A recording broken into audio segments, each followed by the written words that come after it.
ಈಗ ಕೆಲವು ಸಮಯದಿಂದ ಬೆಳಗಾವಿ ನಗರದಲ್ಲಿ ಟ್ರಾಫಿಕ್ ಅವೇರ್ನೆಸ್ ಬಗ್ಗೆ, ಅದರಲ್ಲೂ ಹೆಲ್ಮೆಟ್ ಧರಿಸುವ ಬಗ್ಗೆ ಅವೇರ್ನೆಸ್ ಮೂಡಿಸ್ತಾ ಇದ್ದೀವಿ. ಇದರಲ್ಲಿ ಮೊದಲನೇ ಹಂತದಲ್ಲಿ ನಮ್ಮ ಪೊಲೀಸವ್ರ ಮೇಲೇ ದಂಡ ಹಾಕಲಾಯಿತು. ಎರಡನೇ ಹಂತದಲ್ಲಿ ಇತರೆ ಪೊಲೀಸ್ ಯೂನಿಟ್ಸ್, ಲೋಕಾಯುಕ್ತ ಇರ್ಬೋದು, ಇಂಟೆಲಿಜೆನ್ಸ್ ಇರ್ಬೋದು, ಅಥವಾ ನಮ್ಮ ಬೆಳಗಾವಿ ಡಿಸ್ಟ್ರಿಕ್ಟ್ ಪೊಲೀಸ್ ಇರ್ಬೋದು, KSRP ಇರ್ಬೋದು, ಅದರಲ್ಲಿ ಯಾರು ಹೆಲ್ಮೆಟ್ ಹಾಕದೆ ವೈಲೇಟ್ ಮಾಡ್ತಿದ್ವಿ ಅಂಥವ್ರ ಮೇಲೂ ಕೇಸ್ ಹಾಕಿದ್ವಿ.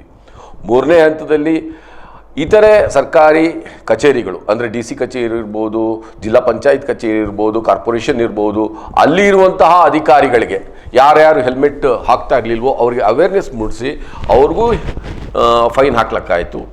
ನಾಲ್ಕನೇ ಹಂತದಲ್ಲಿ ಶಾಲಾ ಕಾಲೇಜುಗಳಿಗೆ ಹೋಗಿ ಮೊದಲನೇದಾಗಿ ಅವೇರ್ನೆಸ್ ಕ್ರಿಯೇಟ್ ಮಾಡಿದ್ವಿ. ಅವೇರ್ನೆಸ್ ಕ್ರಿಯೇಟ್ ಮಾಡಿದ್ಮೇಲೆ ಅದರ ನಂತರವೂ ಯಾರು ಹೆಲ್ಮೆಟ್ ಧರಿಸಿರ್ತಿರ್ಲಿಲ್ವೋ ಅಂಥವ್ರಿಗೆ ನಾವು ಫೈನ್ ಹಾಕಿದ್ವಿ.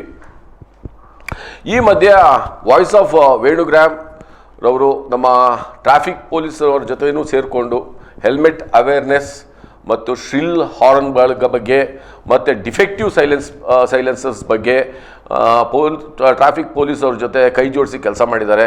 ಅವರಿಗೆ ನಾನು ಧನ್ಯವಾದ ಅರ್ಪಿಸ್ತೇನೆ. ನಮಸ್ತೆ.